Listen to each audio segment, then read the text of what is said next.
She followed them. Her feet headed into that cold, foamy water. I sat watching. She faced those rough waves and got dumped again and again, until she slowly found her balance and tried to stay upright and ride that surf. It's a brave little hippie.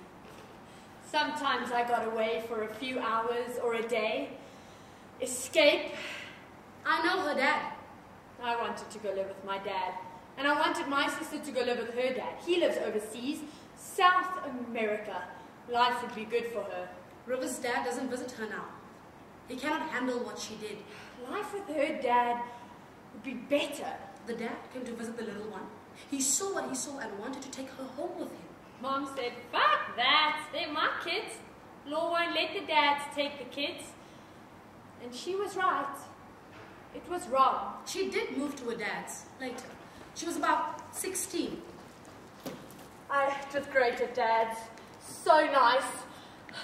He had a new family and she doesn't like me much, the wife, and we lived in the bush, but I got to go to school and surf. I loved it. I even started playing guitar. That's where she met Damon. There are drugs in Knysna, sure, but it's such a pretty town. People from Joburg live there. Another foster child.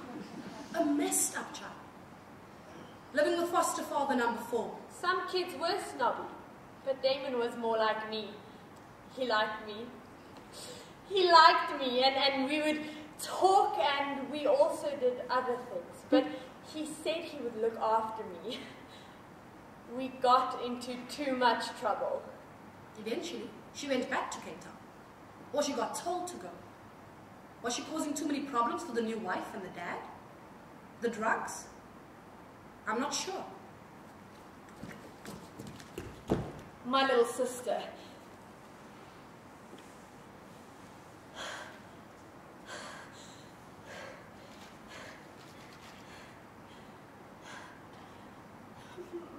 I was okay now, well, sort of, but my little sister phoned me. And she told me about the things going on there in Cape Town. With Mom.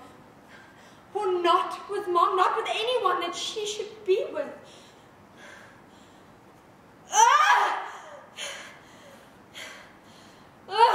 I had to go.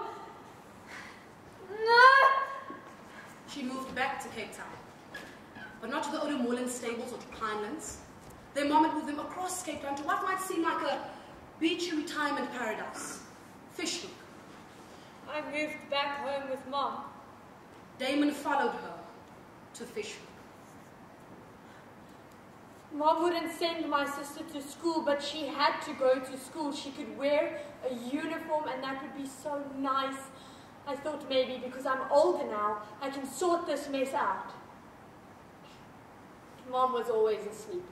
Asleep and then doing her market fire dancing. My sister sat at that house all day, just stayed around. She cried, and then I cried. I tried to tell people. Mom's family, they're nice, you know, but they just didn't help. Moving through the cracks. Never on solid ground. Slipping. Like oil. Like the sea. Gliding through the cold cracks. I noticed. It was cold in that house. There wasn't a front door. Cold and scary, and Mom was always asleep. 2 girls and a mom in a house in the valley by the sea with no front door. Damon moved into that house. Damon tried to help, I suppose. He started fighting with me against Mom. We fought that my sister had to go to school at least. We would find money for food and for school. Him and me, we would do it. But Mom just laughed. She'll just keep running away. Little fucker won't stay in school.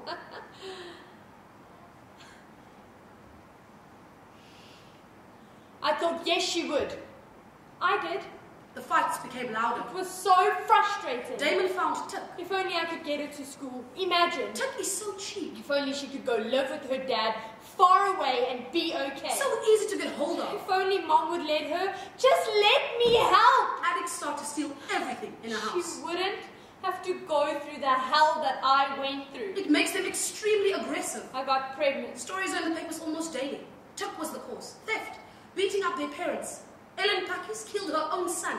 A Tuk addict. She could not take it anymore. My mom said I must. My aunt took me to the clinic. Beating up their siblings. She said I couldn't handle it. Another baby in the house with no hope. How could I keep it? Babies are beaten by their parents on Tuk.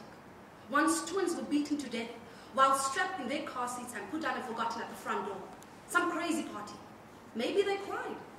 Everyone was on Tuk. Dope helped. I couldn't anymore. I was trying to help. Damon got worse. He used Tuk. Tuk eats up the brain. It all just got so much worse. Mom was always in bed, and Damon was baked. My sister and I were lost. My baby was just gone. Tuk. Tuk. Tuk. Tuk, it's not a train. Tuk. Tuk. Tuk, it's not a train. It's not a heartbeat. That was just gone. Tuk burns the brain as with a kind of acid. They have done scans on Tuk addicts' brains. There are black holes that will never heal. Visible on the scans. A dark night. A black hole for a front door. The cold and the screaming fights, and Mom going off with her fire poles and her white clown face. Damon started to get river on Tuk. A black hole that I could just slip into and disappear. Tick, tock, slide away to anywhere, to nowhere in the dark. The lamplight streamed past and the lights from the city below, and Mom's fire dancing and the cold and the screaming fights, and come back to find my mother and my sister and an empty bread bin and the fridge with a bottle of vodka and nothing else, and the shit is still all around us. She was 17. Yes, she knew evil, but whose evil exactly? Plan came when we were on Tuk. Fuck this, he said, and he fought with my mother so much I thought he was going to kill her, and I wanted to, I don't know. If she was gone, my sister had a chance. I could get her to school, we could look after her, but then the Tuk had hit again and again that day, and I was just spinning in and out of the dark, in and out of my head spin. The sky was dark. The stars were up there. Her mom got dropped off by a Mercedes-Benz after a market. I had this fucked up idea, and I stopped finding ways to say no. I couldn't get back to Nice, and that dad wouldn't have me because of the drugs and shit. I couldn't leave my little sister. My baby was just gone, and I couldn't find a way through the dark.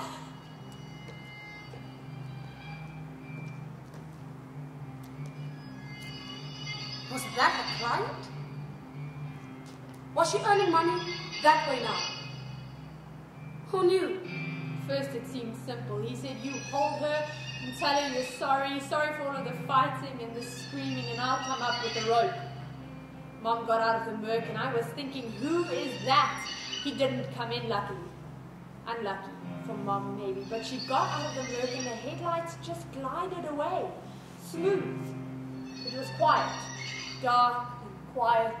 Just stars above, and Damon was waiting. He drove away. Last chance. The Merc left them. Alone. We were alone. Damon was hiding in the bushes, but she thought we were alone. I went up to hug her like the plan was. I said, I'm sorry, Mommy, I'm so sorry, but she was warm in my arms, so small, and I looked up at the stars and they were blurry, and I was thinking, why are they blurred? And my cheeks were wet, and the cold night air blew across my face, and I knew that they were tears.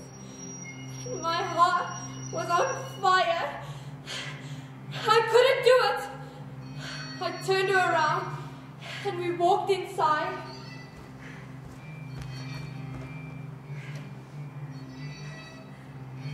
And then Damon came after me and he cornered me by the missing front door.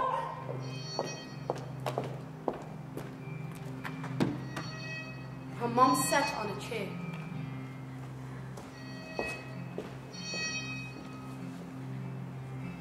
approached her again, went on her knees in front of her. I was crying and shaking, saying, I'm so sorry, Mommy. My mind was spinning so fast. My mind on one end of a fire pole and my heart on the other. And my heart and my mind were on fire and the sparks flew and it all got so tangled and my tears were just hissing on my face. And I'm sorry.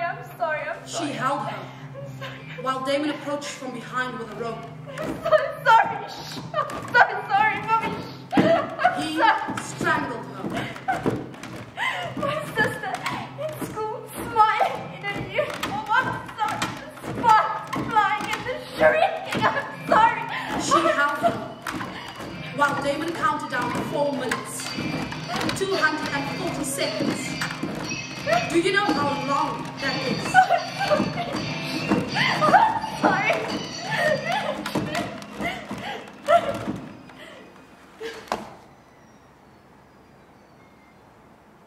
They lied the next day. Family searched for her. Missing posts went up. River put her sister into school with a uniform. The kids kept on lying. I saw them on the beach once. Damon stood strangely between me and River. River couldn't look me in the eyes. My feelings rocked between suspicion and trust. River's family searched everywhere. Whorehouses where a lookalike was spotted, the markets, the dives, until the drug lords chased them off. The kids kept on lying. That made everything so much worse for River. The lying. They were so young. 17. The 17-year-old friend finally cracked, stumbled into the police station and confessed to helping Damon move the body from where they first buried it to a lonely stretch of beach. Tourist beach in the mother city. The beautiful Cape, gold bikinis and cafe lattes. Surfing kids with zinc-painted noses running along the hot, sparkling sand.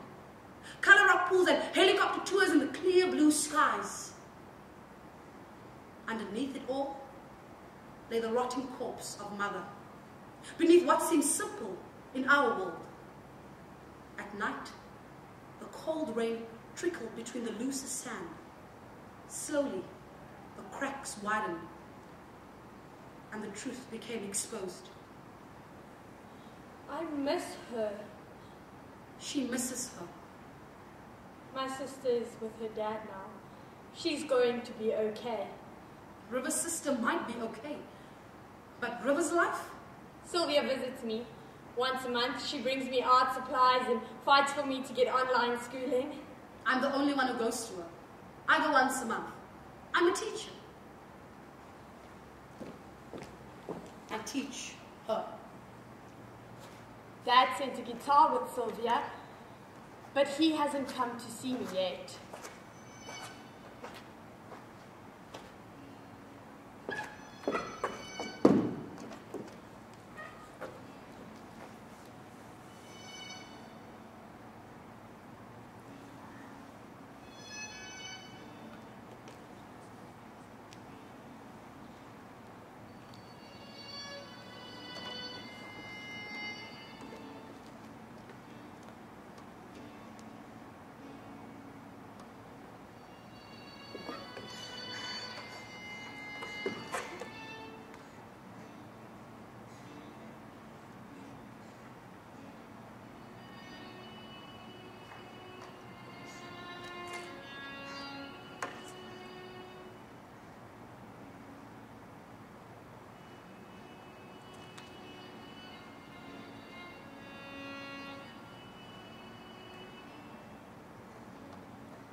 I did not do enough.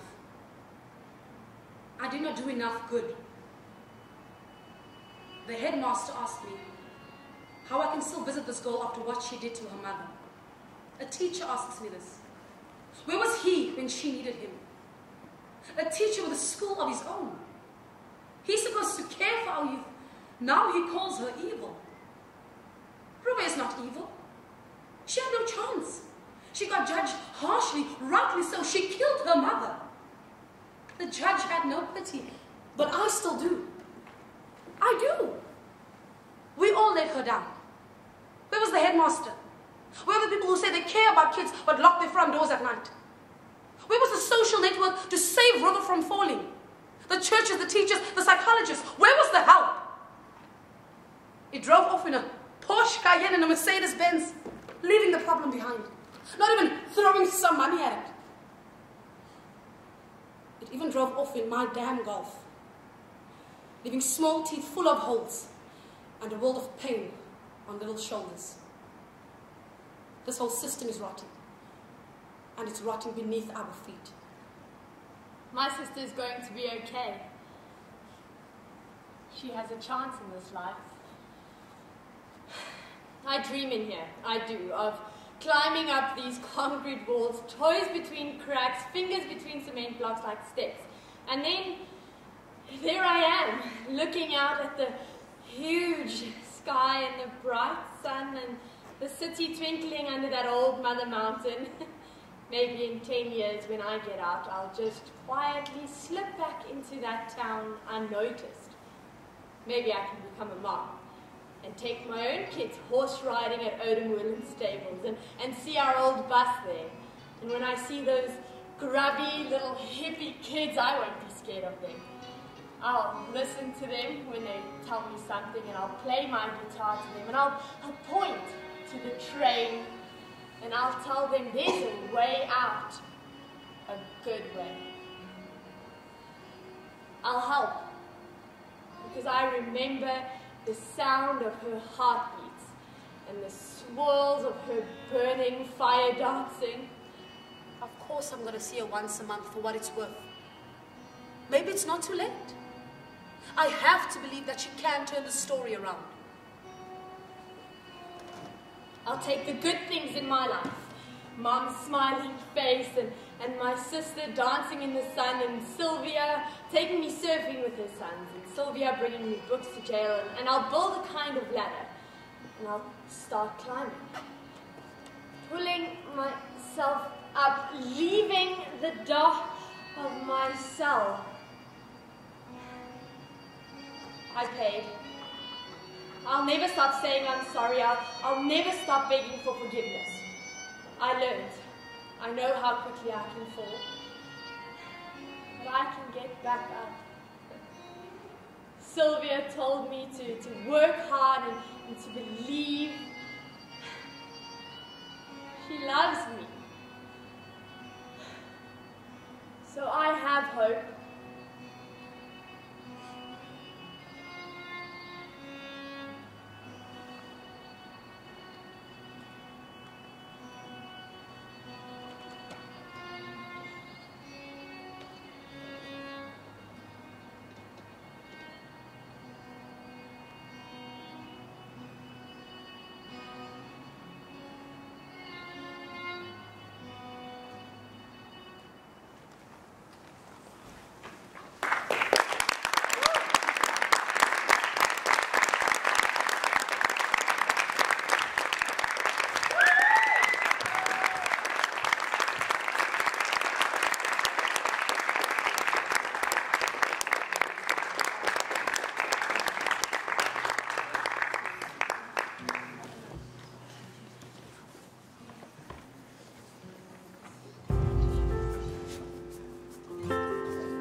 Sailors passing on the street, are you ready?